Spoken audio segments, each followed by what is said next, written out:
Love life channel में आप सभी का स्वागत है, जहां पर आप सभी सुनते हैं बहुत ही इंटरेस्टिंग लव स्टोरीज।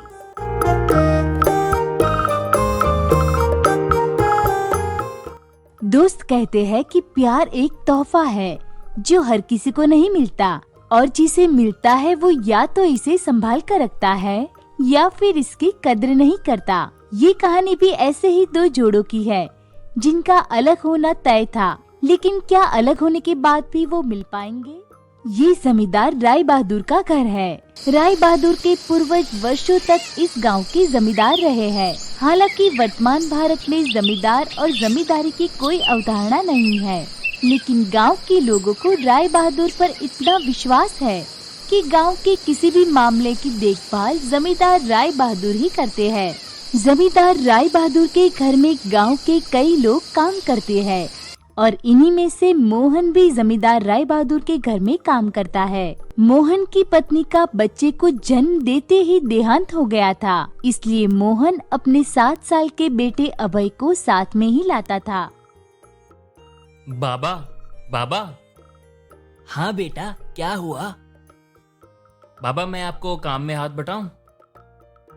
अरे नहीं नहीं बेटा, तुम अभी बहुत छोटे हो। जब तुम बड़े हो जाओगे तब काम करना। हाँ हाँ, ये बड़ा हो जाएगा और तुम्हारी ही तरह ये भी किसी घर में मजदूरी ही करेगा। कितनी बार कहा बच्चे को पढ़ाओ, लेकिन बात तो सुनते ही नहीं हो। कौन बाप अपने बच्चे को पढ़ाना नहीं चाहेगा? मेरा भी मन करता है मेरा बच्चा स्कूल जाए, पढ़े लिखे, लेकिन क्या करूं? मालती की इलाज में इतना कर्जा हो गया है कि मैं अभी तक उभर नहीं पाया हूं। और मेरी मालती।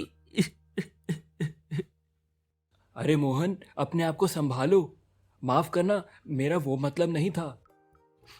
कोई बात नहीं, इसमें तुम्हारा कोई दोष नहीं है। वैसे भी सब किस्मत का खेल होता है। अगर अभय की किस्मत में पढ़ना है तो वो भी पढ़ेगा। तुम जमींदार साहब से अभय के बारे में बात क्यों नहीं करते हो? अरे नहीं नहीं, जमींदार साहब पहले ही मेरे लिए बहुत कुछ कर चुके हैं। मेरे घर को गिरवी से छुड़वाया, मुझे अपने घर में नौकरी दी। अब उनसे अभय के बारे में बात करना सही नहीं होगा। ठीक है, चलो खाना खाने का समय हो गया है, खाना खा लेते हैं। हाँ हाँ चलो। अभय, अभय बेटा, चलो खाना खा लेते हैं। आया बाबा। अभय अभी 7 साल का है, लेकिन बातें बड़ों जैसी करता है। अभय की माँ गुजरने के बाद उसके बाबा यानी मोहन बड़ी मुश्किल से उसका पालन कर रहा है, लेकिन उसे स्कूल में भर्ती नहीं कर पाया। फिलहाल अभय उसके बाबा के साथ जमींदार के घर आता है और कभी कभार जमींदार की बेटी प्रिया, जो महज 6 साल की होगी, उसके साथ खेलता है और पढ़ भी लिया करता है। अभय, मुझे अब खेलने का मन हो रहा है, चलो हम लुका छुपी खेलते हैं। तुमने अपना होमवर्क बना लिया है? नहीं। क्यों? टीचर गुस्सा करेंगे? नहीं, मुझे समझ नहीं आ रहा है, तुम मेरा होमवर्क बना दो। अरे बुद्धू, मैं तो रोज तुम्हारा होमवर्क बनाता हूँ, लेकिन कभी तुम भी बना लो। अगर टीचर को पता चल गया तो? कैसे चलेगा? मैं बताऊंगी तभी तो। ठीक है, चलो पहले हम होमवर्क बनाते हैं, उसके बाद खेलते हैं। नहीं, मुझे अभी खेलना है। प्रिया, अच्छे बच्चे जिद नहीं करते। नहीं बुद्धू, तुम्हें नहीं पता, अच्छे बच्चे ही जिद करते हैं। ओह ठीक है, चलो फिर होमवर्क बनाते हैं। हे भगवान, कितना जिद्दी है। इसी तरह दोनों आपस में हंसते थे, खेलते थे। एक दिन अभय प्रिया का होमवर्क बनाता है, तब जमींदार देख लेता है। अबे ये तुम क्या लिख रहे हो? तुम्हें तो लिखना नहीं आता ना? अंकल, मैं तो बस। लाओ, मुझे दिखाओ। नहीं अंकल। ये क्या? ये तुमने लिखा है? तुम प्रिया का होमवर्क बना रहे हो? नहीं अंकल, मैं तो बस देख रहा था। बेटा, किसी से झूठ नहीं बोलते हैं, मैंने तुम्हें लिखते हुए देख लिया है। अंकल, मैं कभी कभी बनाता हूँ। पर तुमने ये सीखा कैसे? अंकल जी, मास्टर जी प्रिया को पढ़ाते हैं तो मैं रोज खिड़की से देखता हूँ, और जो मास्टर जी प्रिया को पढ़ाते हैं वो मैं भी पढ़ता हूँ। अभी मैं प्रिया का होमवर्क बना रहा था, नहीं तो मास्टर जी प्रिया को मारेंगे, और प्रिया को मार खाते हुए मैं नहीं देख सकता, इसीलिए मैं रोज प्रिया का होमवर्क बनाता हूँ। ये सुनकर जमींदार राय बहादुर की आंख में आंसू आ जाते हैं। वो सोचते हैं कि मैंने क्यों अभी तक अभय पर ध्यान नहीं दिया। ये बच्चा मेरी बच्ची के लिए इतना सोचता है और मैं। इसके बाद राय बहादुर अभय को गले लगाकर रोने लगते हैं और कहते हैं, बेटा, आज से तुम प्रिया के साथ पढ़ोगे। तुम्हें कोई जरूरत नहीं है ऐसे छुप छुप कर होमवर्क बनाने की। तुम्हें प्रिया का ख्याल रखना है। ठीक है अंकल जी, मैं पढ़ूंगा, बहुत पढ़ूंगा। मैं प्रिया का हमेशा ख्याल रखूंगा। इसके बाद राय बहादुर मोहन से कहता है कि अब अभय की सारी जिम्मेदारी उसकी और प्रिया अभय साथ में पढ़ेंगे। मालिक, आपकी बड़ी मेहरबानी।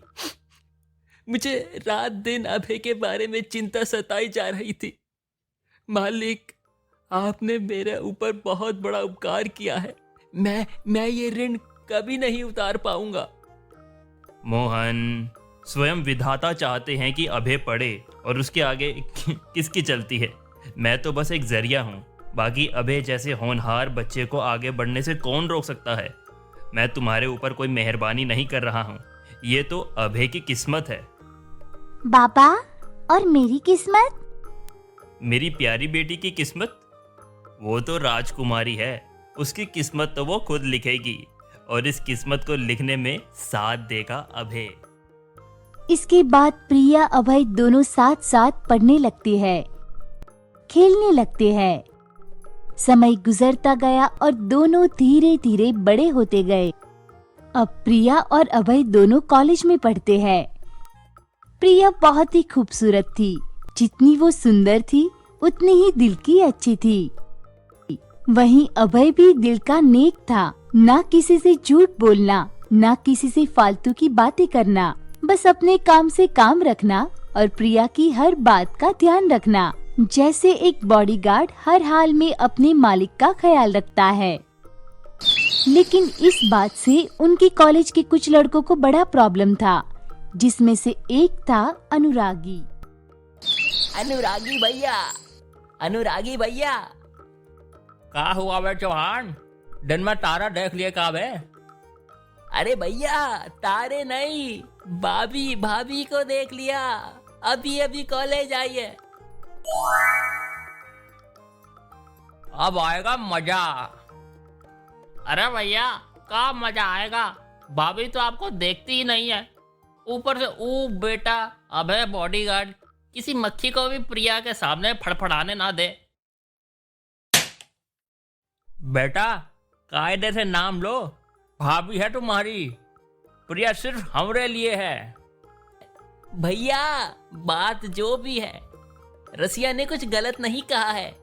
आपको ऐसा कुछ करना होगा ताकि प्रिया दौड़कर आपको गले लगा ले और आई लव यू कह दे। बात सही है बेटा, कुछ तो करना होगा। चलो मेरे साथ। उधर प्रिया और अभय दोनों कॉलेज आते हैं। अभय, मैं कैसी लग रही हूँ? तुम अच्छी लग रही हो। ओफो, एक बार सही से देख के बताओ। प्रिया, मुझे ये सब अच्छा नहीं लगता है। तो तुम्हें क्या अच्छा लगता है? तुम भी नहीं देखते हो और ना किसी को देखने देते हो। प्रिया, मैंने अंकल से वादा किया है, मैं तुम्हारा हर हाल में ख्याल रखूंगा। अंकल तुम्हें सक्सेस होते देखना चाहते हैं। वो चाहते हैं कि तुम अपनी लाइफ में आगे बढ़ो। इसलिए मैं विनती करता हूँ तुम इन सब चीजों से दूर रहो, और अगर कोई तुम्हें डिस्टर्ब करेगा तो मैं उसे छोड़ूंगा नहीं। ओफो, तुम्हारी यही अनलॉजिकल बातें मुझे इरिटेट कर देती है। हम दोस्त हैं, फिर भी तुम मुझसे इस तरह से बात क्यों करते हो? I mean, विनती करता हूँ। What is this? और तुम मेरी पर्सनल लाइफ में इंटरफेयर करने वाले होते कौन हो? कौन हो? ओह, मैं तो भूल गई थी। कॉलेज में क्या कहते हैं? बॉडीगार्ड। तुम तो बॉडीगार्ड हो। प्रिया, तुमने सही कहा, मैं बॉडीगार्ड हूँ। मुझे कोई शर्म नहीं है। इस बॉडीगार्ड का वादा है, ये बॉडीगार्ड तुम्हारा हमेशा ख्याल रखेगा। अभय खुद से बात करता है। वहीं दूसरी तरफ अनुरागी, रसिया और चौहान आते हैं। और अभय को देखकर एक कोने में खड़े हो जाते हैं। गुरु, बॉडीगार्ड यही है, मतलब भाभी क्लास के अंदर होगी। सही कहा बेटा। अरे भैया, हम क्या कहते हैं, पहले इस बॉडीगार्ड का कुछ करना होगा। फोड़ा बना हुआ है। तो चलो फोड़ा को ठीक करते हैं। अरे अरे लेकिन, अरे भैया भैया, पर कैसे? वो तुम मुझ पर छोड़ दो। अभय खड़ा रहता है। तभी अनुरागी धीरे धीरे पीछे से जाता है और अपनी जेब से रुमाल निकालकर अभय की तरफ बढ़ाता है। तभी कॉलेज का प्यून आ जाता है। अरे, आज तुम लोगों को क्लास के अंदर नहीं जाना है क्या? प्यून की आवाज सुनकर एक बाद एक अनुरागी, चौहान, रसिया सब चौंक जाते हैं। हम तो क्लास में ही जा रहे थे। अरे तुम दोनों कुछ बोल तो काहे नहीं हो? हाँ हाँ हाँ भैया, बिल्कुल सही कह रहे हो। अबे रसिया, तू भी तो कुछ बोल। किसी से कुछ कहने की जरूरत नहीं है। प्रिंसिपल सर जी इधर आ रहे हैं। अगर तुम लोगों को ऐसे खड़े खड़े बाहर देख लिया तो। अंकल, आप जाइए, हम सब क्लास के अंदर जा रहे हैं। अभय के कहने पर प्यून वहाँ से चला जाता है और अभय, क्या बात है, तुम सब मेरे पीछे क्या कर रहे थे? करना क्या था? तुम क्लास के सामने खड़े थे और हम सब क्लास के अंदर जा रहे थे। अब हटो सामने से, हमें क्लास जाना है। अभय सामने से हट जाता है। इसके बाद अनुरागी, चौहान और रसिया क्लास में बैठते हैं। कुछ देर बाद अभय भी क्लास में बैठता है और उसकी नजर प्रिया पर रहती है। प्रिया उसे देख लेती है और अपना मुंह फेर लेती है।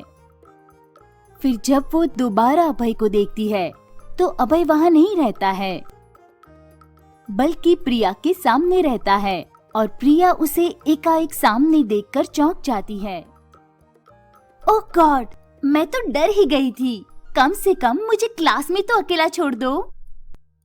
नहीं छोड़ सकता, तुम मेरी जिम्मेदारी हो। ठीक है, तुम रहो जिम्मेदारी के साथ, मुझे पढ़ने दो। अनुरागी की दोस्त अभय को कुछ ना कहने पर उसकी टांग खींचते हैं। हम तो सोचे भैया उस साला बॉडीगार्ड को रास्ते से हटा देंगे, लेकिन ये का भैया, आप तो वो पियोन से डर गए। अबे भैया थोड़ी ना डरे हैं, भैया समझदारी से काम लिए हैं। अबे इसमें क्या समझदारी है? बेटा, तुम ना बकलौल ही रहोगे। अगर वो अभय को पियोन के सामने कुछ हो जाता तो भैया को कॉलेज से निकाल दिए जाते। उसके बाद भैया भाभी को कैसे देख पाते? अरे ये तो हम सोचा ही नहीं थे। तो बेटा सोचो समझे। वो तो हम प्रिया को देखने के चक्कर में बिजी हैं। इसका मतलब ये नहीं कि तुम कुछ भी हगोगे और हम सह लेंगे। अरे भैया, आप तो बेकार में गुस्सा हुए जा रहे हो। हम सिर्फ यही चाहते हैं कि भाभी और आपके बीच कोई नहीं आए। समझता है बे, हम सब समझते हैं, इसलिए तुम सही सलामत हो। चलो अब ये सब चुटियापा बंद करो और हम क्या कहते हैं उस पर ध्यान दो। अनुरागी अपने दोस्तों को अपना प्लान बताता है। कुछ देर बाद कॉलेज की छुट्टी हो जाती है। अभय, मैं अपनी सहेलियों के साथ पार्लर जा रही हूँ, तुम घर चले जाओ। मैंने कहा ना, तुम मेरी जिम्मेदारी हो। मैं हमेशा तुम्हारे साथ हर एक जगह रहा हूँ। आज मैं तुम्हें अकेला कैसे छोड़ सकता हूँ? अब इतना भी ओवर एक्टिंग करने की जरूरत नहीं है। वैसे भी हम अभी बच्चे नहीं हैं, हम बड़े हो गए हैं। अब इतनी ही जिम्मेदारी मानते हो तो मेरा हाथ क्यों नहीं थाम लेते हो? मुझे पता था तुम्हारे पास कोई जवाब नहीं होगा, इसलिए मेरे मुंह मत लगो। मैं जा रही हूँ। आज से कुछ साल पहले की बात है, जब प्रिया और अभय दोनों ने अपना स्कूल खत्म किया था। प्रिया ये जानते हुए भी कि अभय के बाबा उसके घर में काम करते हैं, फिर भी उसे अभय से प्यार हो गया था और उसने अपने प्यार का इजहार अभय को किया था। लेकिन ये बस एक अट्रैक्शन है, ये कहकर अभय प्रिया को टाल देता है, क्योंकि अभय जमींदार राय बहादुर के एहसान कभी भुला नहीं सकता था, जबकि वो भी प्रिया से बेहद प्यार करता था। प्रिया, मैं तुम्हें बता नहीं सकता कि मैं तुमसे कितना प्यार करता हूँ, लेकिन मैं अंकल के एहसान को भी नहीं भूल सकता हूँ और अभी मेरी जिम्मेदारी है कि मैं तुम्हारा हर हाल में देखभाल करूं। अभय प्रिया के पीछे पीछे चला जाता है। तभी रास्ते में कुछ लोग उसे बेहोश कर देते हैं। भैया अभय, माफ करना हमको, हमारे पास और कोई तरीका नहीं था। अनुरागी, खोल मुझे। अरे बॉडीगार्ड तो बड़े गुस्से में है। लग रहा है बेटा हम सबको खा जाएगा। अगर मेरा हाथ खुल गया तो तुम लोगों की हंसी रुकने में वक्त नहीं लगेगा। अरे भैया हमको पता है, तभी तो तुमको बांधा है। देखो अभय, हमारे बीच कोई दुश्मनी नहीं है।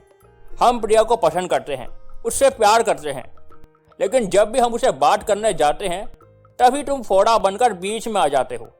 अगर तू प्यार करता तो मैं कभी भी तेरे और प्रिया के बीच नहीं आता। देखो, हम पहले जैसे नहीं हैं, हम बदल चुके हैं। हाँ, हम मानते हैं कि हमने पहले थोड़ा बहुत गुंडागर्दी किया था, पर जब से हम प्रिया से प्यार किया हूँ तब से हम बदल गया हूँ, और अभी भी हम बदलने की कोशिश कर रहा हूँ। कुत्ते की दुम कभी सीधी नहीं होती है, तो तेरी बात पर विश्वास कैसे कर लूं? अरे भैया, ये हरामी कुछ ज्यादा ही बोल रहा है। अभी इस साले का टेटवा दबाकर किस्सा खत्म कर देता हूँ। चुप बे, तुम्हें पता है तुम किससे क्या बोल रहे हो? ई अभय प्रिया का खास दोस्त है, और जो प्रिया का दोस्त वो हमारा भी दोस्त। अभय, ई बकलोल कुछ ज्यादा ही अनाप शनाप बोल बैठा है। तुम हम पर भरोसा करो, हम बदल गए हैं, हम प्रिया से प्यार करते हैं। तुमको हम पर भरोसा नहीं हो रहा ना? ठीक है, हम अभी तुमको खोल देते हैं। तुम हमारा गला दबाकर हमारी जान ले लो। वैसे भी प्रिया के बिना हम जी नहीं पाएंगे। दबा दो हमारा गला, दबा दो। ए रसिया, अभय को खोल दे। अरे भैया कहाँ बोल रहे हैं? बेटा, हमने जो कहा वो करो। खोल दो अभय का हाथ, हमें अब नहीं जीना है।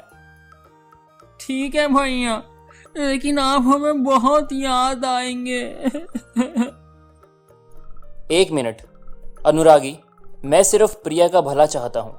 अगर तू प्रिया से सच्चा प्यार करता है तो फिर मुझे कोई ऐतराज नहीं है, लेकिन अगर तूने प्रिया के साथ कुछ भी गलत करने की कोशिश की तो सवाल ही नहीं उठता है। हम वादा करते हैं, अगर प्रिया ने हमें ना कह दिया तो हम प्रिया के लाइफ से दूर चले जाएंगे। इसके बाद अनुरागी अभय का हाथ खोल देता है और अभय चला जाता है। अरे भैया, आपका प्लान तो काम कर गया। वो तो करना ही था। जब बल से काम ना निकले तो छल तो करना ही होगा। अब आगे क्या करना है? अब जो करना है हमें करना है। फिलहाल तुम दोनों जल्दी से कट्टी हो जाओ। कुछ देर बाद अभय पार्लर पहुंचता है, जहां प्रिया की कुछ सहेली रहती है। प्रिया, तेरा बॉडीगार्ड आ गया। काश हमें भी ऐसा बॉडीगार्ड मिल जाता। चुप करो तुम लोग। अभय, मैंने यहाँ आने के लिए मना किया था ना? घर जाने का समय हो गया है। ओफो, ठीक है चलो। इसके बाद प्रिया अभय के साथ चली जाती है। और अभय बेटा, तुम्हारी पढ़ाई कैसी चल रही है? बाबा, एकदम सही। जमींदार साहब की हमारे परिवार पर बहुत कृपा है। बेटा, मैं तो तुम्हें पढ़ा नहीं पा रहा था, तब जमींदार साहब ने ये जिम्मेदारी भी ले ली। बस एक बात का ध्यान रखना, उनको कभी भी किसी बात की तकलीफ नहीं होनी चाहिए। वो तुम्हारे ऊपर बहुत भरोसा करते हैं। मन लगाकर पढ़ना और प्रिया बेटी का ख्याल रखना। जी बाबा। बाबा, रात बहुत हो गई है, अब आप आराम कीजिए। कुछ देर बाद अभय भी सो जाता है। अगली सुबह प्रिया कॉलेज जाने के लिए शॉर्ट ड्रेस पहनती है। परफेक्ट। आज देखती हूँ आज मेरा बॉडीगार्ड मेरे प्यार के जाल में कैसे नहीं फंसता है। आज तो पक्का वो मुझे इस ड्रेस में देखकर लट्टू हो जाएगा। कुछ देर बाद अभय आता है। इधर प्रिया मन ही मन सोचती है कि अभय उसकी तारीफ करेगा, लेकिन अभय उसे सही से देखता भी नहीं है और प्रिया मन ही मन गुस्सा हो जाती है। क्या हुआ? कुछ प्रॉब्लम है? कुछ नहीं। वैसे भी तुम्हें कहने से क्या फायदा? मेरी ही मती मारी गई थी जो मैंने। क्या? कुछ नहीं। कॉलेज चले? इसके बाद दोनों कॉलेज के लिए निकल जाते हैं। गुरु, बॉडीगार्ड को तो आपने पट्टी बढ़ा ली, अब भाभी का क्या? बेटा अगर अभी बता दिए तो मजा कैसे आएगा? देखते जाओ आगे आगे क्या होता है। कुछ देर बाद अभय और प्रिया कॉलेज पहुंचते हैं। उधर अनुरागी और उसके दोस्त दोनों को देख लेते हैं। फिर अनुरागी प्रिया के पास आता है। अनुरागी को देखकर अभय एक तरफ हो जाता है। प्रिया, हाँ कहो। अरे बता दीजिए भैया, बता दीजिए। लगता है भाभी भी बेसब्री से इंतजार कर रही है।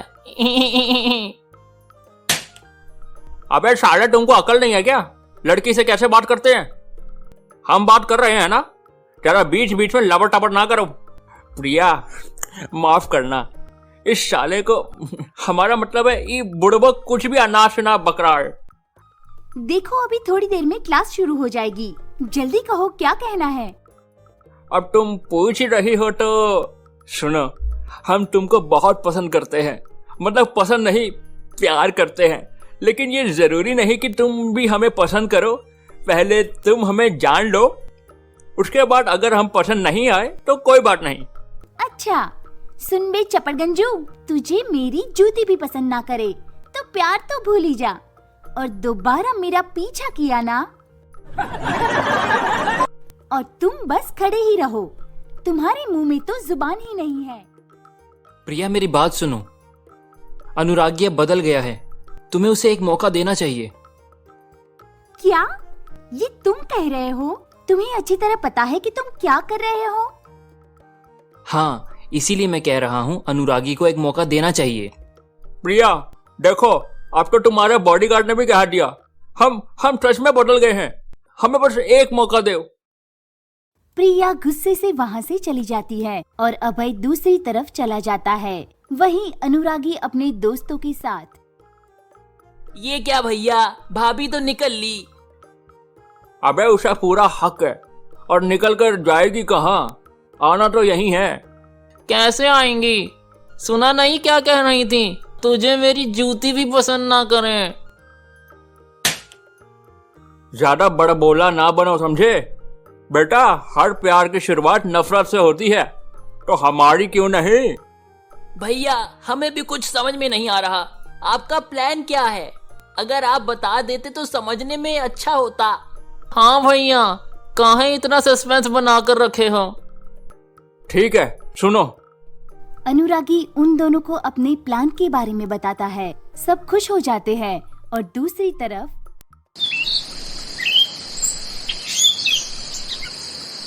मैं जानता हूँ प्रिया, तुम मुझे गलत समझ रही हो, पर मेरी इतनी हैसियत नहीं है कि मैं तुमसे प्यार करूं। हमारा मिलन इस जन्म में संभव नहीं है। आखिर मैं जमींदार साहब के एहसान को कैसे भूल सकता हूँ? प्रिया मैं भी चाहता हूँ तुम्हारे करीब आना, तुम्हें अपनी बाहों में उठाकर दूर तलक चलाना, तुम्हारी हंसी में हंसना और तुम्हारे दुख में शामिल होना।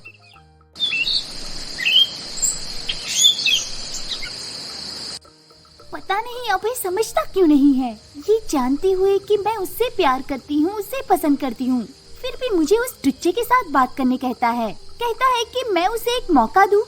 ठीक है, अब ऐसा ही होगा। अब मैं देखती हूँ कि अभय कब तक मेरे प्यार को इग्नोर करता है। कुछ देर बाद अभय आता है और कहता है, प्रिया चलो क्लास में चलते हैं, नहीं तो क्लास मिस हो जाएगी। तुम कौन होते हो मुझे कहने वाले? तुम्हें सब मेरा बॉडीगार्ड कहते हैं। तू बॉडीगार्ड बन के रहो, मेरा बॉयफ्रेंड बनने की कोशिश मत करो। अब मुझे क्या करना है, कहाँ जाना है और किससे मिलना है, ये मैं तय करूँगी। तुम जाओ कॉलेज में, तुम्हें तो IPS बनना है ना, तो तुम जाओ। मुझे जब जाना होगा मैं चली जाऊंगी। प्रिया मेरी बात तो सुनो। तुमसे तो बात करना ही बेकार है। ये कहकर प्रिया वहाँ से निकल जाती है और अभय, प्रिया भगवान मुझे नहीं पता मैंने क्या किया है, बस आप प्रिया का ख्याल रखना। प्रिया कैफेटेरिया से निकलकर अनुरागी के पास जाती है। ए अनुरागी।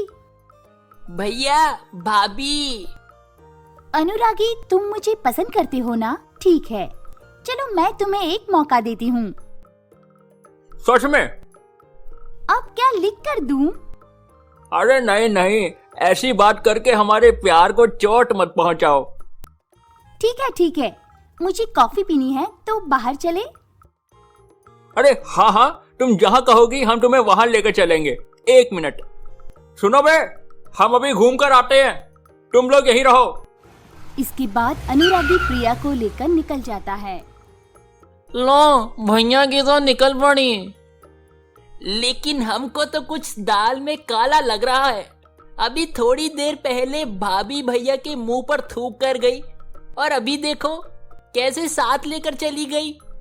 अब तुम ना ज्यादा दिमाग ना फिराओ, भैया सब संभाल लेंगे। उधर अभय का क्लास में मन नहीं लग रहा था।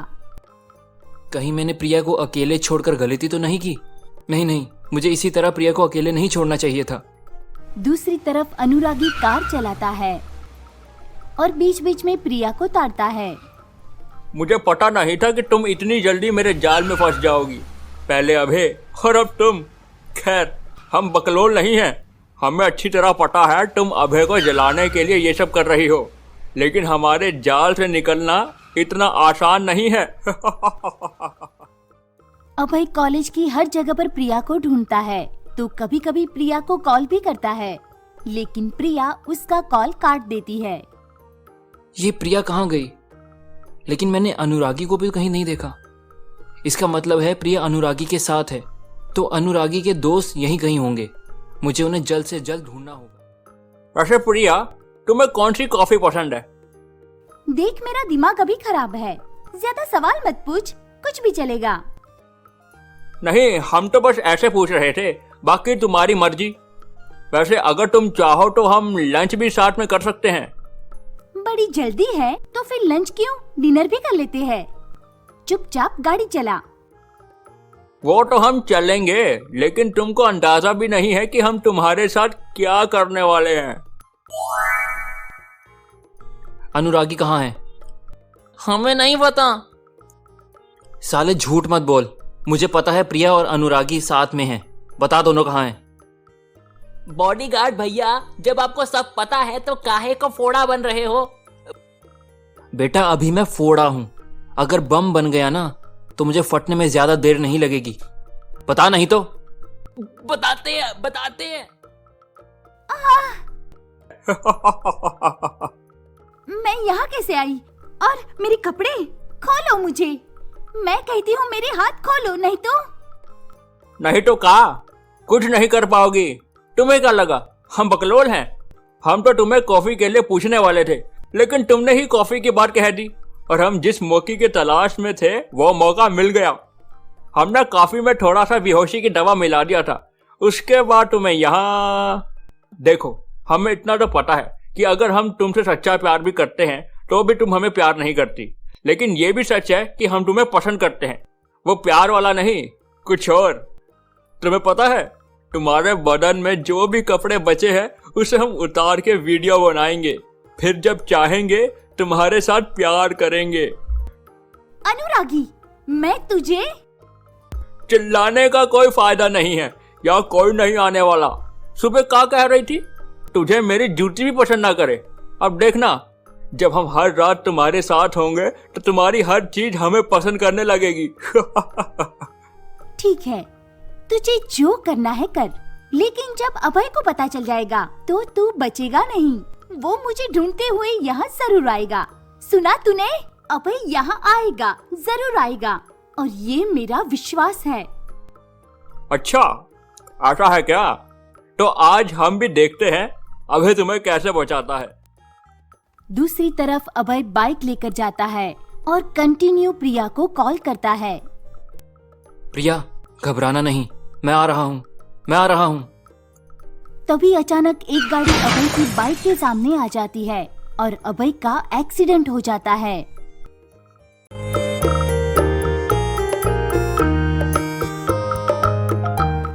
प्रिया मन ही मन भगवान से प्रार्थना करती है कि अभय आ जाए, लेकिन काफी देर होने के बाद भी अभय का कोई अता पता नहीं रहता है। तब अनुरागी कहता है, तुमको अभी भी लगता है कि तुम्हारा वो बॉडीगार्ड आने वाला है? क्या हुआ, बोलती क्यों बंद हो गई? देखो अब हम इंतजार नहीं कर सकते हैं। अब हम पहले तुम्हारा कपड़ा उतारेंगे, फिर वीडियो बनाएंगे। अनुरागी आगे मत बढ़ना, मैंने कहा आगे मत बढ़ना। क्यों, डर लग रहा है? हाँ? मैं कहती हूँ मेरी नजदीक मत आना, नहीं तो। नहीं तो का तुम्हारा बॉडीगार्ड हमें छोड़ेगा नहीं? हाँ, हम तो डर गए। अरे वो जिंदा होगा तभी तो हमारा कुछ बिगाड़ पाएगा। ये सब हमारा प्लान था। पहले मैं तुमको यहाँ लेके आया और हमको अच्छे से पता था अभय तुम्हें जरूर ढूंढेगा, इसीलिए हमने रसिया और चौहान को सब कुछ बताने के लिए कह दिया। तुमको पता है वो बेचारा तो आ ही रहा होगा, लेकिन क्या क्या किया तुमने अभय के साथ? अरे बाप रे, इतनी उत्सुकता? तो सुनो, हमने कुछ नहीं किया, बस उसका छोटा सा एक्सीडेंट करवा दिया। बेचारा सड़क पे ही मर गया होगा। क्या अभय? इसके बाद प्रिया रोने लगती है। अरे अरे, अब रोने से क्या फायदा? अब हम जो कहेंगे वो तुम करोगी। बहुत तड़पाया है हमको, साला तुम्हारे चक्कर में कुत्ता बन के रह गए हम। अब बारी हमारी है। इसके बाद अनुरागी धीरे धीरे प्रिया की ओर बढ़ता है और प्रिया को हाथ लगाने जाता है। तभी अभय दरवाजा तोड़कर अंदर आ जाता है और अनुरागी का हाथ पकड़ लेता है और कहता है, साले, मैंने तुझ पर भरोसा किया और तूने, आज के बाद तेरा ये हाथ कुछ करने लायक ही नहीं रहेगा। अभय अनुरागी का हाथ तोड़ देता है और उसके बाद उसे बहुत मारता है। अभय अनुरागी को इतना मारता है कि वो अधमरा हो जाता है, लेकिन अभय का गुस्सा कम नहीं होता है। वो लगातार चिल्लाते रहता है, उठ अनुरागी, उठ उठ, तेरी हिम्मत कैसे हुई? आज मैं तुझे जिंदा नहीं छोड़ूंगा। आज मैं अभय गुस्से में अपना आपा खो देता है। वो अनुरागी को मारने के लिए कुछ ढूंढता है, तभी उसे एक रॉड मिलता है। अभय रॉड लेकर अनुरागी को मारने जाता है। तभी प्रिया, नहीं अभय, अभय प्लीज शांत हो जाओ। अभय मेरी तरफ देखो, देखो मुझे कुछ नहीं हुआ है। मैं बिल्कुल ठीक हूँ। अनुरागी को उसके किए की सजा मिल गई है। तुम उसे मारकर अपने हाथ गंदे मत करो। प्लीज अभय शांत हो जाओ। अभय का गुस्सा शांत हो जाता है और वो रॉड फेंक देता है। फिर प्रिया के हाथ खोल देता है। इसके बाद दोनों गले मिलते हैं। प्रिया प्लीज मुझे माफ कर दो, मैं कभी भी तुम्हें छोड़ के नहीं जाऊंगा। प्लीज मुझे माफ कर दो। नहीं अभय, तुम्हारी कोई गलती नहीं थी। ये तो मैं ही थी जो गुस्से में आकर नादानी कर बैठी। मुझे पूरा भरोसा था कि तुम आओगे अभय। आई लव यू अभय, मैं तुम्हें छोड़कर नहीं रह सकती। सच तो ये भी है कि मैं तुम्हें बहुत प्यार करता हूँ। मैं भी तुम्हारे बिना नहीं रह सकता। अभय, आखिरकार अभय भी अपने प्यार को स्वीकार कर ही लेता है।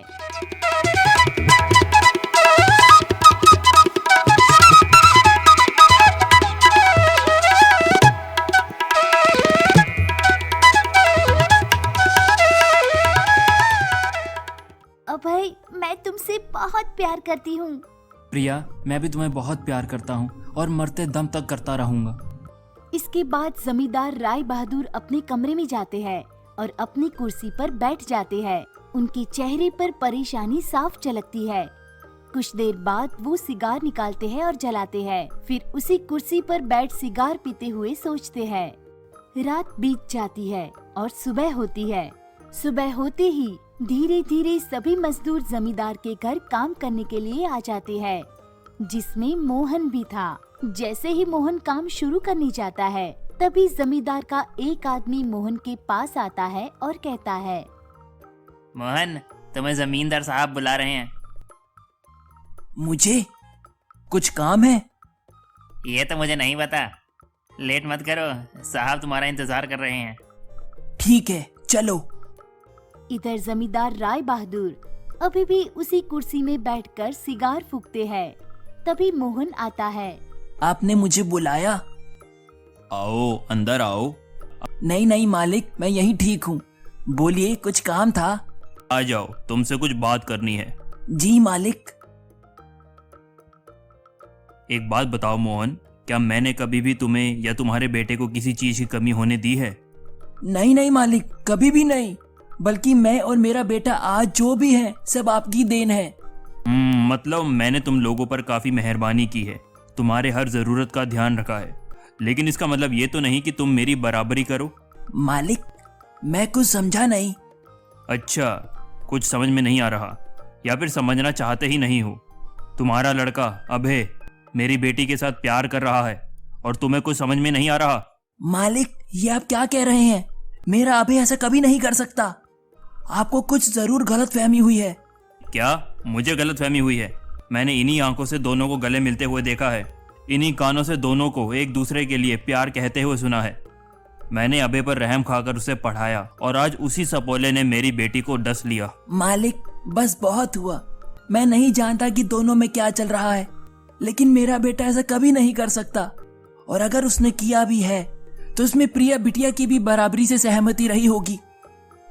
क्या आपने अभी को प्रिया को जबरदस्ती गले लगाते हुए देखा? नहीं ना?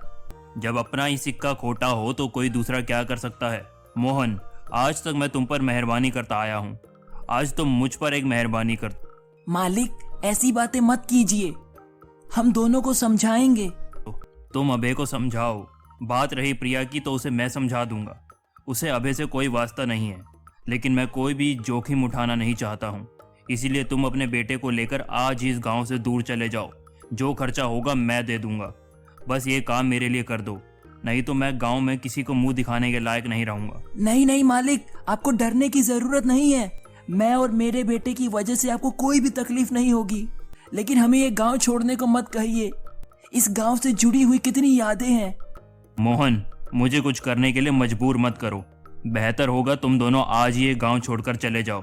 और सुनो, कोई पूछे तो कह देना आगे की पढ़ाई के लिए बेटा बाहर जा रहा है, इसीलिए मैं भी बेटे के साथ जा रहा हूँ। जी ठीक है। मोहन उदास होकर जमींदार के घर से बाहर निकलता है। तभी अरे मोहन, तू अंदर था? मैं तो कब से सोच रहा था कि मोहन अभी तक आया क्यों नहीं। क्या हुआ, सब ठीक तो है? हाँ हाँ, सब ठीक है। दरअसल मैं जमींदार साहब को ये कहने आया था कि मैं अपने बेटे के साथ ये गांव छोड़कर आज ही जा रहा हूँ। क्या तू गांव छोड़कर जा रहा है? लेकिन क्यों? अरे ऐसी कोई बात नहीं है। अभय पढ़ाई के सिलसिले में शहर जा रहा है, तो वो अकेला वहाँ क्या करेगा, इसीलिए मैं भी जा रहा हूँ। वही बात मालिक को बताने आया था। मालिक का तो बिल्कुल मन नहीं है, लेकिन क्या करें, बेटे की जिंदगी का सवाल है। ठीक है मोहन, जाओ, लेकिन हम सब तुम्हें याद करेंगे। मैं भी। उसका दोस्त उसे बोलता है। सब दोस्त मोहन के गले लगकर रोने लगते हैं और वहीं दूसरी तरफ जमींदार राय बहादुर अपनी बालकनी से सब कुछ देखता है। कुछ देर बाद मोहन घर वापस जाता है और वहीं अभय कॉलेज जाने के लिए तैयार होता है। अरे बाबा, आज आप जल्दी आ गए। तबीयत तो ठीक है आपकी? हाँ बेटा, मैं ठीक हूँ। जरा बैठो, मुझे तुमसे कुछ कहना है। बाबा, बात क्या है? मोहन अभय को सारी बात बताता है। हम ऐसे कैसे गांव छोड़कर जा सकते हैं? मैंने कोई गलती नहीं की है। मैं अभी प्रिया से बात करता हूँ। नहीं बेटा, वे बड़े आदमी हैं, हम उनसे उलझ नहीं सकते। प्रिया बेटी ने साफ मना कर दिया है। अब हमारा यहाँ से जाना ही अच्छा होगा। ठीक है, मुझे ये बात प्रिया के मुंह से सुननी है। मैं अभी प्रिया को कॉल करता हूँ। अभय प्रिया को कॉल करता है, तभी कॉल कट हो जाती है और अभय के पास मैसेज आता है। अभय, हमारे बीच जो कुछ भी था वो नासमझी थी, तो मुझे भूल जाओ, यही हम दोनों के लिए अच्छा होगा। और हाँ, हो सके तो ये गांव छोड़कर चले जाओ। अभय मैसेज पढ़कर माथा पकड़ के बैठ जाता है। दूसरी तरफ प्रिया कॉलेज जाने के लिए अभय का इंतजार करती है। ओफो, ये अभय कहाँ रह गया? अभी तक तो आ जाना चाहिए था। अभी फोन करती हूँ। प्रिया अपने बैग में फोन देखती है, लेकिन उसका फोन वहाँ नहीं रहता। तब वो जमींदार राय बहादुर के पास जाती है। पापा, आपने मेरा फोन देखा? नहीं बेटी, देखो घर के दूसरे कमरे में होगा। प्रिया चली जाती है और जमींदार राय बहादुर मुस्कुराते हुए प्रिया का फोन अपनी जेब से निकालते हैं। माफ करना बेटी, मैं ये सब तुम्हारी भलाई के लिए ही कर रहा हूँ। प्रिया अभी भी अभय का इंतजार कर रही है। जबकि दूसरी ओर अभय और उसके बाबा मोहन घर छोड़ने की तैयारी करते हैं। मोहन अंदर ही अंदर बहुत दुखी हो जाता है। वो बार बार अपने घर को देखता है। उसे अपने घर से जुड़ी तमाम यादें सताती रहती है। सब मेरी वजह से हुआ है। आज मेरी वजह से बाबा को ना केवल ये घर बल्कि ये गांव छोड़कर जाना पड़ रहा है। मुझे बाबा से बात करनी होगी। बाबा, बाबा कुछ बोलिए। ये सब मेरी वजह से हुआ है। ना मैं प्रिया के नज़दीक जाता और ना ही आज हमें गांव छोड़ना पड़ता। मुझे माफ़ कर दीजिए बाबा, मुझे माफ़ कर दीजिए। नहीं बेटा, कसूर तुम्हारा नहीं है। कसूर तो हमारी किस्मत का है, हमारी गरीबी का है। इस घर से जुड़ी कितनी यादें हैं, बस इसीलिए थोड़ी सी तकलीफ हो रही है। लेकिन मैं बिल्कुल ठीक हूँ, तुम बिल्कुल भी चिंता मत करो। चलो अब जाने का समय हो गया है। हाँ बाबा, चलिए। मोहन और अभय घर से बाहर निकलते हैं। घर के बाहर उनके जानने वालों की भीड़ थी। मोहन और अभय सबसे मिलते हैं। उधर प्रिया से अब अभय का इंतजार नहीं हो रहा था। बस अब मैं और अभय का इंतजार नहीं कर सकती। पता नहीं आज अभय आया क्यों नहीं। कहीं उसकी तबीयत तो खराब नहीं है। नहीं, मुझे अब भी जाना होगा। अरे मैं भी कितनी पागल हूँ। मोहन चाचू तो हमारे घर में ही होंगे, उन्हीं से पूछ लेती हूँ। इसके बाद प्रिया मोहन को ढूंढती है, लेकिन मोहन उसके घर में नहीं रहता है। तभी प्रिया वहाँ किसी से मोहन के बारे में पूछती है। अरे बेटी, तुम्हें नहीं पता, अभी तो अपने बाबा को लेकर शहर जा रहा है। मोहन बता रहा था उसे शहर में पढ़ाई करनी है। क्या? लेकिन अभय ने तो मुझे कुछ नहीं बताया। अभय मुझे अकेले छोड़ के कैसे जा सकता है? बेटी क्या हुआ? हाँ, कुछ नहीं चाचू, आप काम कीजिए। इसके बाद प्रिया कार निकालती है और अभय के घर के लिए निकल जाती है। कुछ देर बाद प्रिया अभय के घर पहुंची, लेकिन घर पर ताला लगा हुआ था। फिर वो बस स्टैंड की ओर निकल जाती है। वहाँ अभय और मोहन बस का इंतजार करते हैं। अबे, बस आने में कितना समय है? बाबा, अब बस आने वाली है। कुछ देर बाद बस आती है। अभय और मोहन बस में बैठ जाते हैं और जैसे ही बस चलती है, प्रिया भी पीछे पीछे पहुंच जाती है। प्रिया अभय को देखती है, इसलिए वो बार बार कार का हॉर्न बजाती है। अभय, अभय, अभय रुको। अभय प्रिया को देखकर अनदेखा कर देता है और बस निकल जाती है। प्रिया गाड़ी में रोती है। अभय, अभय, अभय मेरे साथ ऐसा क्यों किया? क्यों? ऐसी मुझसे क्या गलती हो गई कि एक बार बात करना भी जरूरी नहीं समझा? अभय, अभय। प्रिया अभी भी समझ नहीं पा रही थी कि आखिर अभय ने उसके साथ ऐसा क्यों किया। वो बार बार अभय की फोटो को देखती है और रोती है और अभय के साथ बीते हुए पलों को याद करती है।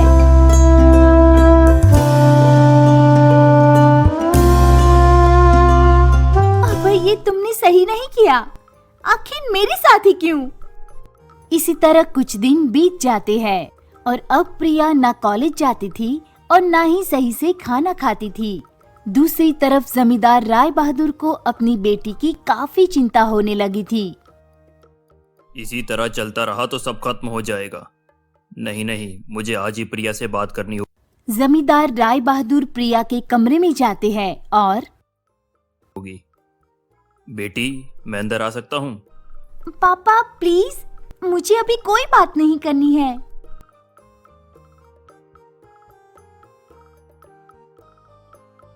लेकिन मुझे बात करनी है। आखिर कब तक तुम अपनी जिंदगी से ऐसे खिलवाड़ करती रहोगी? मुझे पता चला है कि तुम अभय को पसंद करती थी और वो तुम्हें छोड़कर भाग गया। देखो बेटी, हम जाने वाले को कभी रोक नहीं सकते, लेकिन किसी के जाने से अपनी जिंदगी को कभी रोक नहीं सकते ना। निरंतर आगे बढ़ते रहना चाहिए जिंदगी में। लेकिन पापा, इसमें मेरी क्या गलती थी? अभय ने मेरे साथ ऐसा क्यों किया? वो मुझसे बिना बात किए कैसे जा सकता है? कहीं अभय से किसी ने कुछ कहा तो नहीं? नहीं, अभय को किसी ने कुछ नहीं कहा होगा। मेरा मतलब है कि अगर उसे किसी ने कुछ कहा भी होगा तो उसे एक बार तो तुम्हें बताना चाहिए था ना। मुझे ऐसा कुछ नहीं लगता है। खैर, अब उस धोखेबाज के लिए चिंता करके कोई फायदा नहीं है।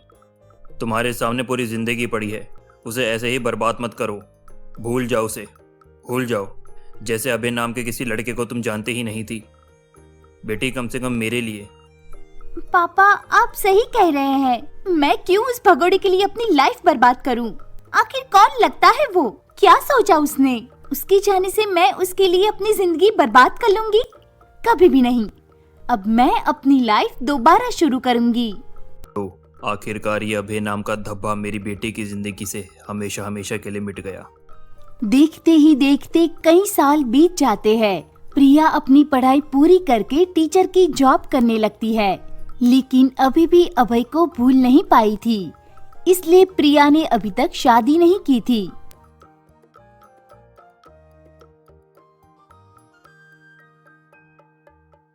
रुको, मुझे तुमसे कुछ बात करनी है। पापा, शादी की बात को छोड़कर अगर कोई और बात है तो कहिए। और क्या बात हो सकती है?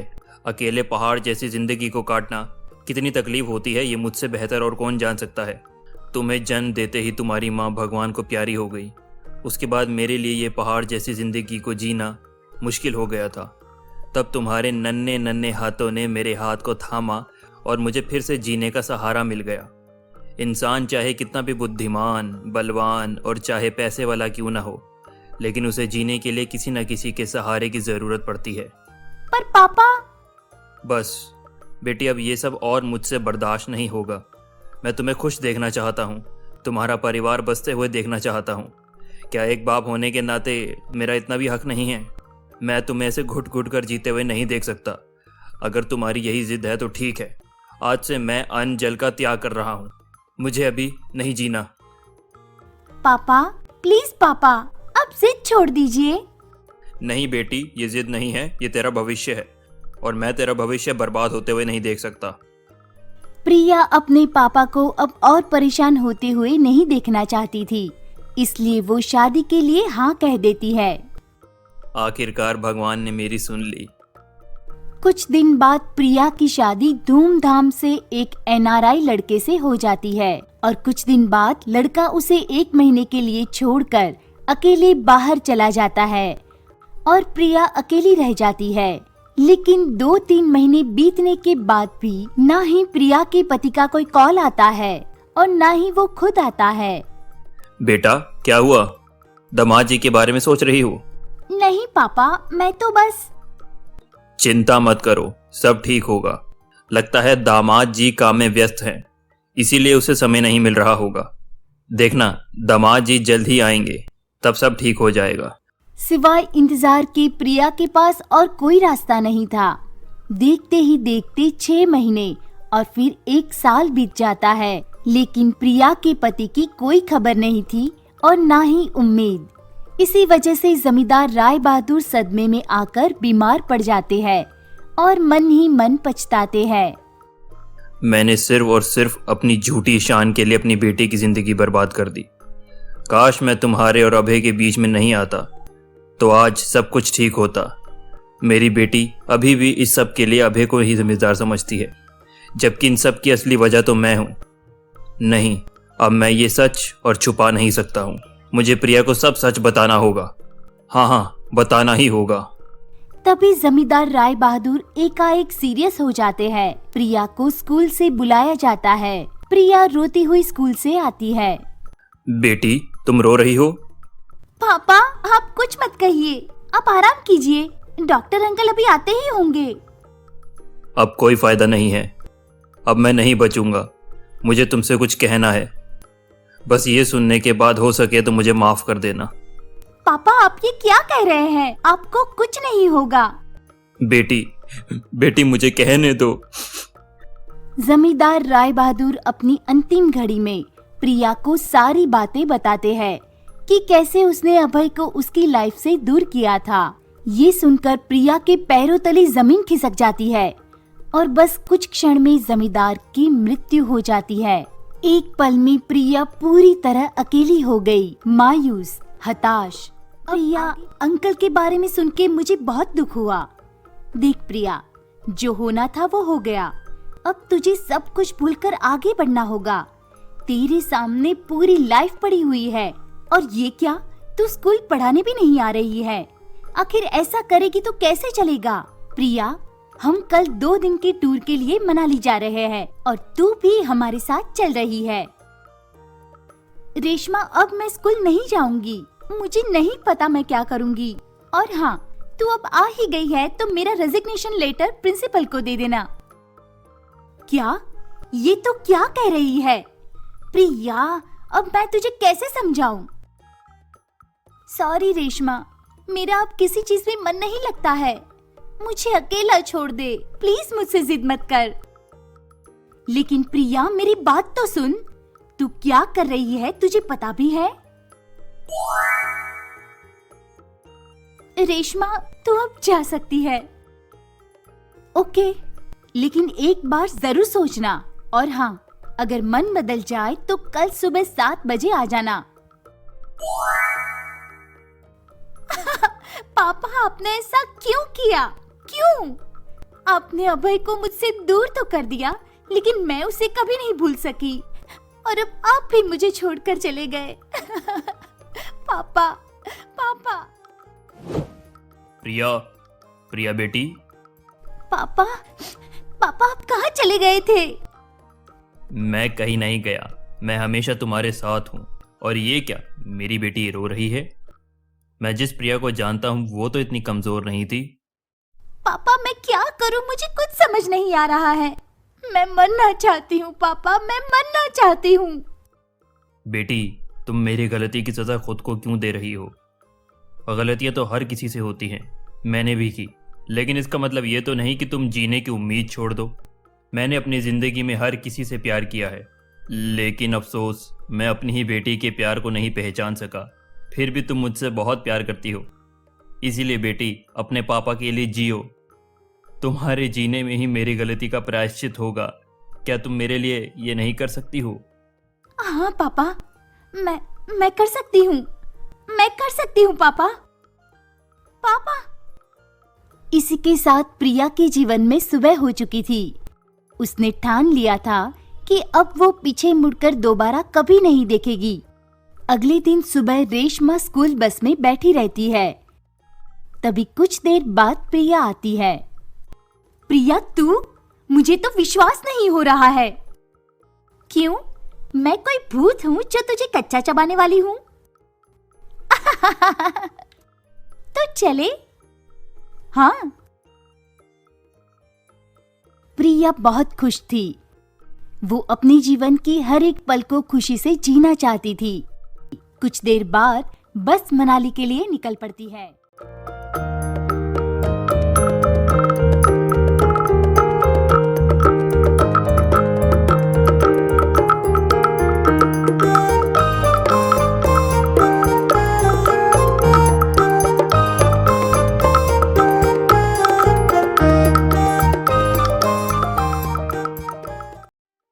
कुछ घंटों के बाद बस प्राकृतिक सौंदर्य से सराबोर पहाड़ों की रानी मनाली पहुंच चुकी थी। धीरे धीरे सभी लोग बस से उतर जाते हैं। प्रिया मनाली की खूबसूरत वादियों में अपने सारे गम भूल जाना चाहती थी। प्रिया बस से उतरकर हंसते हुए पहाड़ी की ओर भागती है। पीछे पीछे रेशमा भी भागती है। तभी अचानक प्रिया का पैर फिसल जाता है और वो गिर जाती है। प्रिया सिर कर नीचे गिरने वाली होती है कि तभी कोई उसका हाथ थामता है। जैसे ही प्रिया ऊपर आती है तो अभय। प्रिया को बचाने वाला और कोई नहीं था बल्कि अभय था। अभय अब आईपीएस ऑफिसर है। उसकी पोस्टिंग मनाली में थी। मनाली में आने वाले हर एक टूरिस्ट की सुरक्षा का मुआयना वो खुद करता था। आज भी अभय वही कर रहा था और इत्तेफाक से उसकी मुलाकात प्रिया से हो जाती है।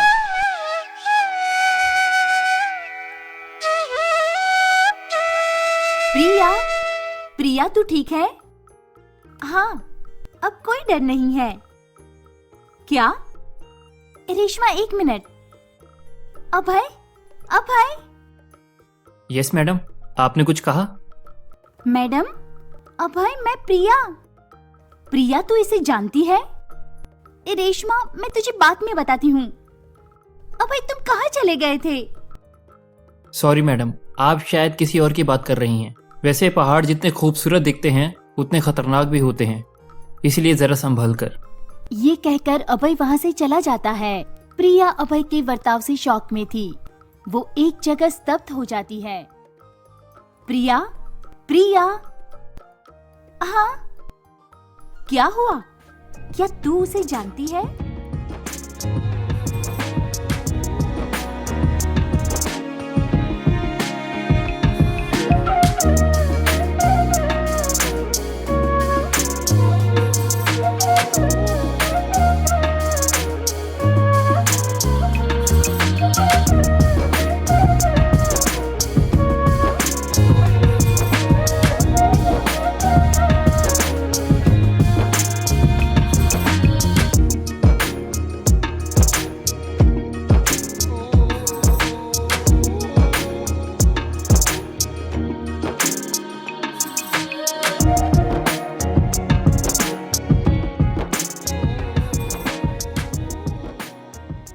वाव, कितनी अच्छी लव स्टोरी थी, बट वेरी सैड। अब तुम लोग साथ भी नहीं हो। हाँ, लेकिन इसमें अभय की कोई गलती नहीं है। उसे तो सच्चाई पता ही नहीं है। बट ये तेरी जिम्मेदारी है कि अभय को सारा सच पता चले। पर ये होगा कैसे? अभय तो मुझे पहचानना भी नहीं चाहता। एक आइडिया है। अगले दिन सुबह सुबह अभय अपने कुछ ऑफिसर के साथ पहाड़ी इलाके का मुआयना करता है।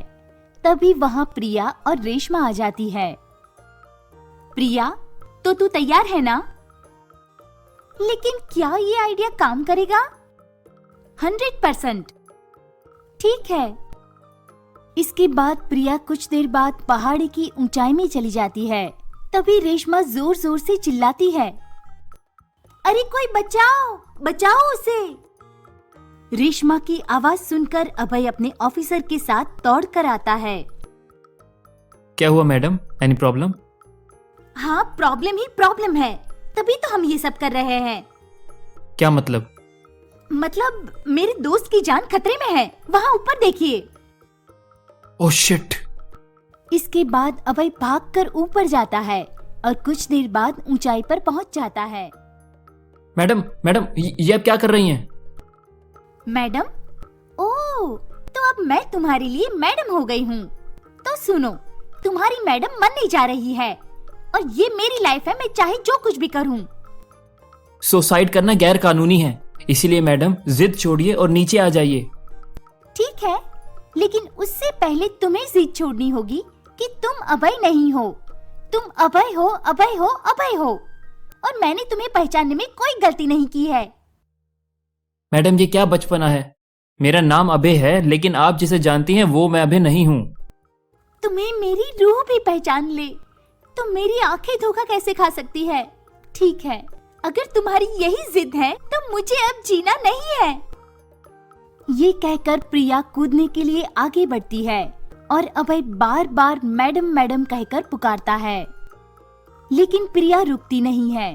तब अभय कहता है, प्रिया रुक जाओ, रुक जाओ प्रिया, तुमने सही कहा, मैं वही अभय हूँ जिसे तुम जानती हो। मैं ही अभय हूँ, मैं ही अभय हूँ प्रिया।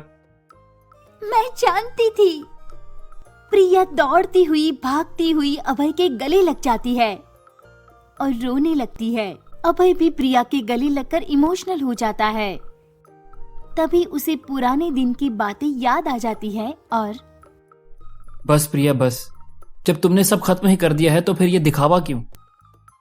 क्या कहा तुमने? मैं दिखावा कर रही हूँ? अभय, मैं दिखावा नहीं कर रही हूँ। मैं तो तुमसे प्यार करती हूँ।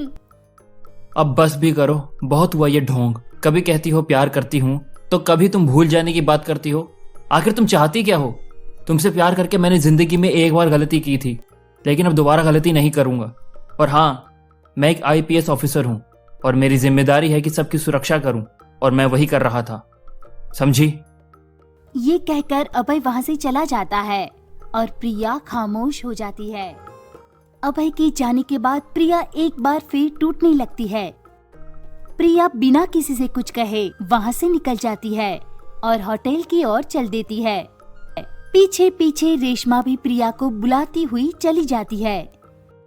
कुछ देर बाद प्रिया होटल पहुंचती है और कमरे में जाकर दरवाजा बंद करके बिलक बिलक कर रोने लगती है। रेशमा बार बार दरवाजा खटखटाती है।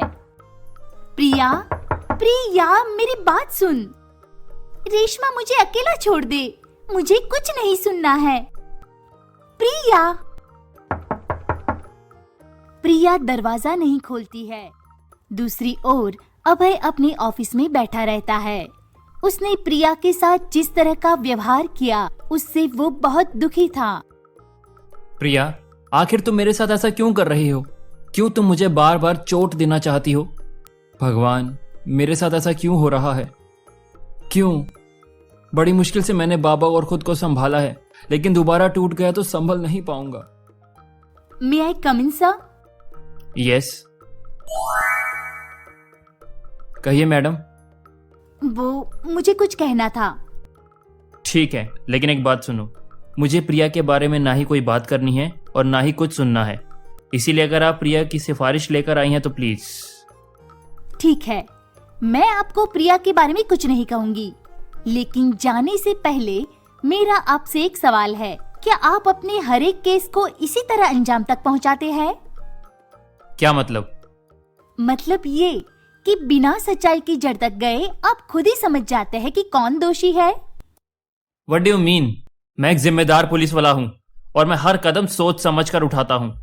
तो फिर आप प्रिया के मामले में बिना सोचे समझे काम क्यों कर रहे हैं? जो लड़की आपको बचपन से चाहती थी, आप पर सबसे ज्यादा भरोसा करती थी, एक जमाने में सब आपको उसका बॉडीगार्ड कहते थे क्योंकि आप अपनी जान से भी ज्यादा प्रिया का ख्याल रखते थे।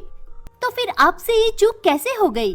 क्यों आपके मन में एक बार भी ख्याल नहीं आया कि प्रिया ने जो मैसेज किया था वो कोई और भी तो कर सकता है?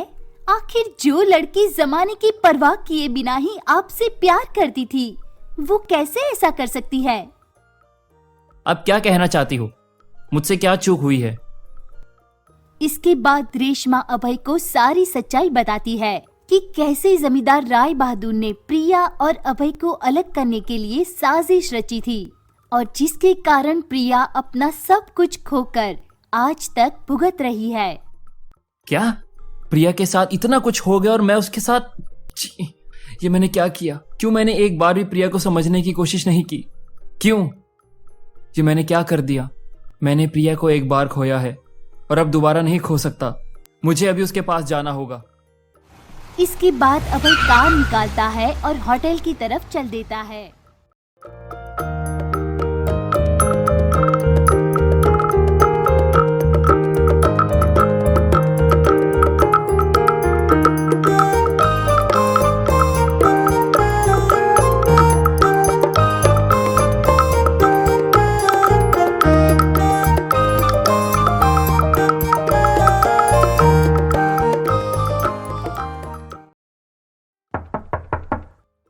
प्रिया, प्रिया, दरवाजा खोलो प्रिया।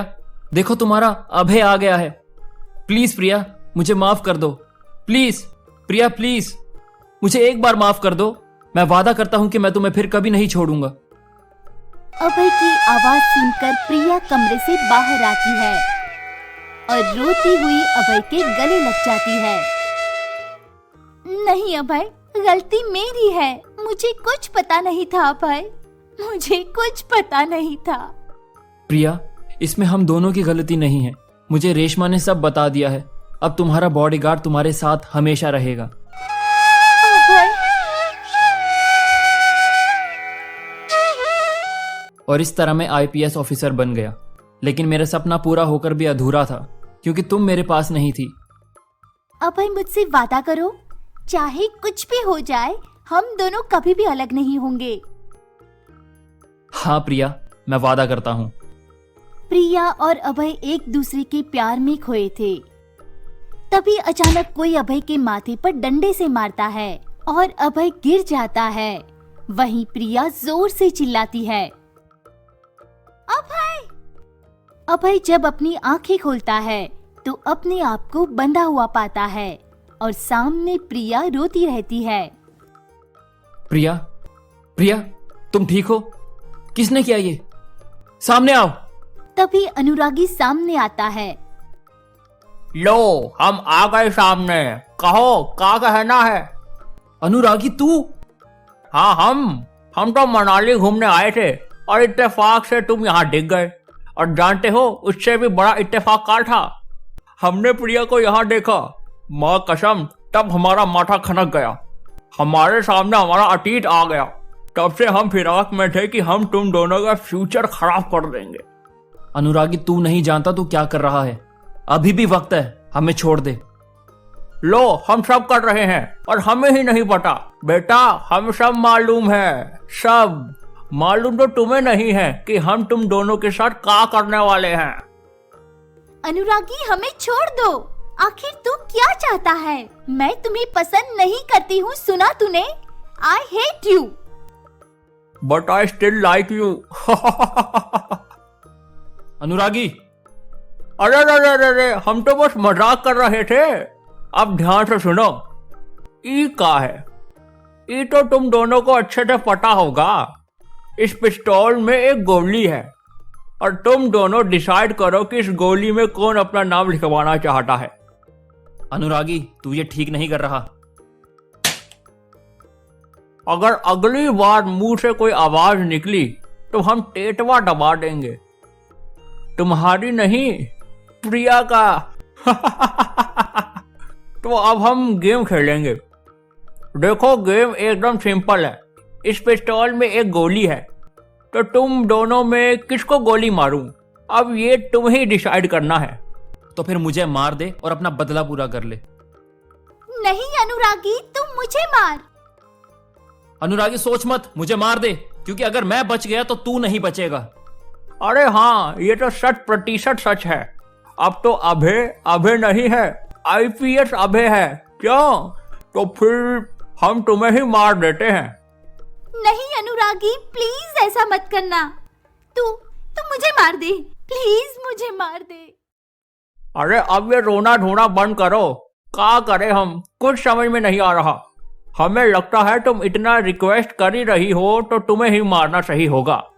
इधर तुम मरोगे, उधर तुम्हारे मरते ही अभय तो जीते जी मर ही जाएगा। तो डन, हम प्रिया को ही गोली मारेंगे। नहीं अनुरागी, ऐसा मत करना।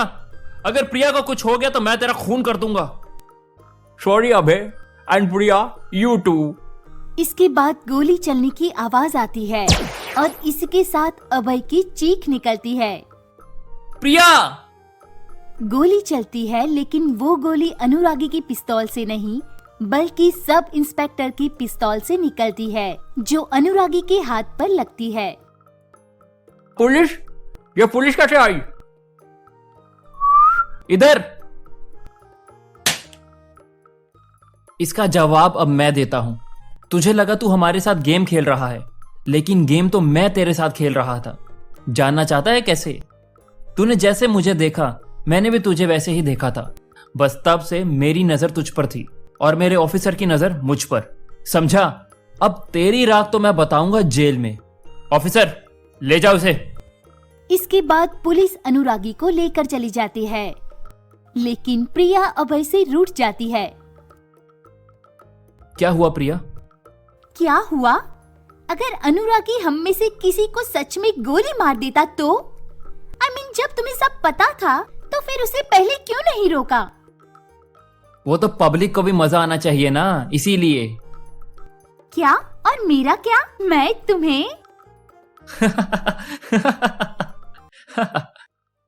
मैं तुम्हें छोड़ूंगी नहीं अभय। और इसी तरह अभय और प्रिया की प्रेम कहानी उस अंजाम तक पहुंचती है जहां ना कोई बंदिश थी और ना ही तकरार था, तो सिर्फ प्यार प्यार और प्यार। तो दोस्तों, लव लाइफ में आप सभी को ये स्टोरी कैसी लगी अपने कमेंट्स जरूर दीजिएगा। इसी के साथ मिलते हैं अगली स्टोरी में। अगर आप सभी ने ये चैनल सब्सक्राइब, लाइक, शेयर नहीं किया है तो जल्दी से सब्सक्राइब कर दीजिए और इस स्टोरी को बहुत ज्यादा शेयर कीजिए। इसी के साथ मिलते हैं अगली स्टोरी में।